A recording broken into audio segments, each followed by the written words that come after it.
को मनाने के लिए अब तक 6 राउंड की बातचीत हो चुकी है। सरकार की लिखित कोशिश भी बुधवार को बेकार हो गई। किसान कह रहे हैं कि सरकार का इंटरेस्ट सिर्फ विरोध खत्म करवाने में है। किसान भाइयों और बहनों को आग्रह करना चाहता हूं कि आप सब ने चर्चा के दौरान जो प्रश्न उठाए थे, उन प्रश्नों का समाधान करने के लिए लिखित प्रस्ताव भारत सरकार ने आपके समक्ष भेजा है। आप उन प्रस्ताव पर विचार करें। ये वीडियो उन लोगों के लिए है जो ये समझ रहे हैं कि नया कानून जो किसानों के लिए बनाया गया है उसका नुकसान सिर्फ किसान को होगा। जी नहीं, आप गलत हैं। अब मैं आपको समझा दूं, शायद आपको समझ में आ जाएगा। केवल एक सेक्शन बताता हूं जिससे आपको पूरी कहानी समझ आ जाएगी। जो कॉन्ट्रैक्ट फार्मिंग है, उस कॉन्ट्रैक्ट फार्मिंग की धारा 3, उसमें जो है जो एग्रीमेंट होगा किसान और व्यापारी के बीच में, मैं उसके बारे में बताता हूँ। आप समझ जाएंगे, उसके बाद कुछ बताने की जरूरत नहीं पड़ेगी। उस धारा 3 में लिखा है कि किसान और व्यापारी के बीच में एग्रीमेंट होगा। उसमें ये लिखा जाएगा, नंबर 1, किसान को अपनी जमीन पर कौन सी फसल उगानी होगी। नंबर 2, उस फसल का ग्रेड क्या होगा, स्टैंडर्ड क्या होगा और उसकी क्वालिटी क्या होगी। नंबर 3, उस फसल को उगाने के लिए जो बीज होगा, जो खाद होगा, जो कीटनाशक होंगे, जो मशीनरी होगी, जो तकनीक होगी, उसे वो व्यापारी जिसके साथ समझौता हो रहा है वो देगा। उसके बाद उसी एग्रीमेंट पर लिखा जाएगा उसकी कीमत क्या होगी।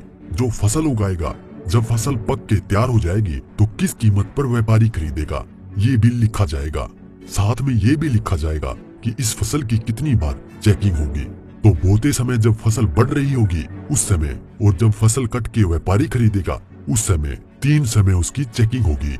अब मैं आपको समझाता हूँ एक बहुत मोटे से उदाहरण से। समझो, ये मानिए कि इस कानून के हिसाब से पूरे देश की जमीन, पूरे देश के जो किसानों के पास जमीन है, उसका जो व्यापारी है उनसे एग्रीमेंट हो गया। व्यापारियों से एग्रीमेंट होने के बाद सारी जो फसल है वो कहाँ जाएगी, व्यापारी के घर में। इसका मतलब ये हुआ कि सरकार के पास खरीदने के लिए एक दाना नहीं बचेगा।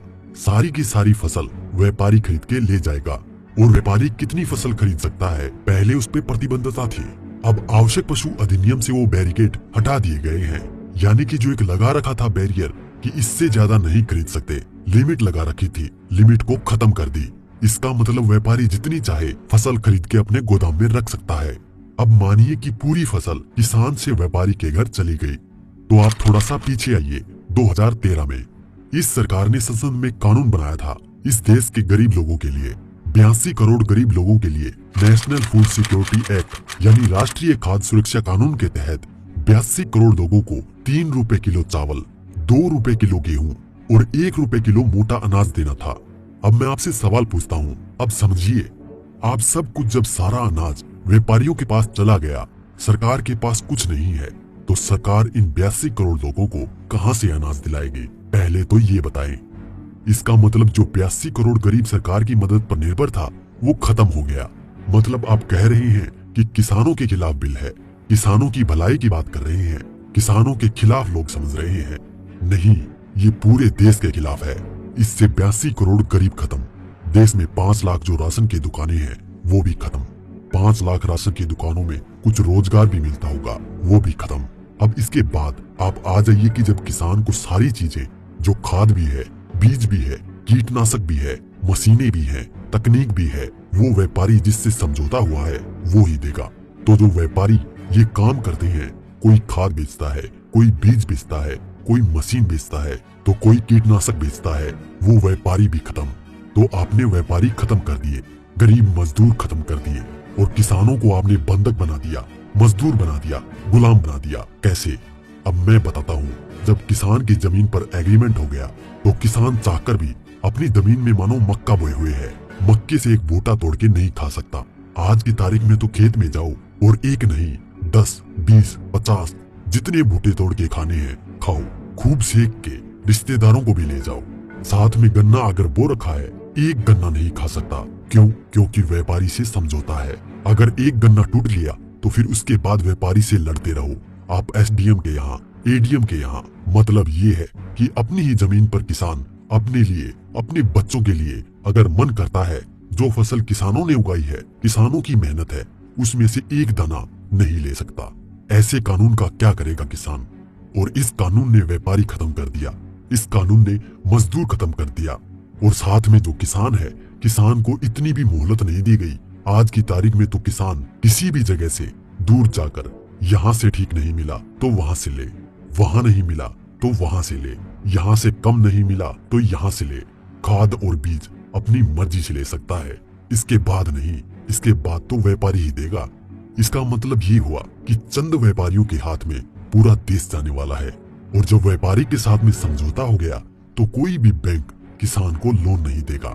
इसका मतलब ये हुआ कि अगर उसे पैसे चाहिए किससे लेगा? एक ही रास्ता बचा है, उस व्यापारी से। तो सरकार कहती है कि जमीन नहीं जाएगी, तो ऐसे जाएगी जमीन, और उसी व्यापारी से जब वो कर्जा लेगा, धीरे धीरे कर्जा बढ़ता चला जाएगा, और कर्जा बढ़ता चला जाएगा, व्यापारी का ब्याज बढ़ता चला जाएगा। लिहाजा जो किसान है अपनी ही जमीन उस व्यापारी को बेचने पर मजबूर हो जाएगा। अब थोड़ा सा पीछे जाओ, आपको ले जाता हूँ 1947 से पहले। उस समय क्या था?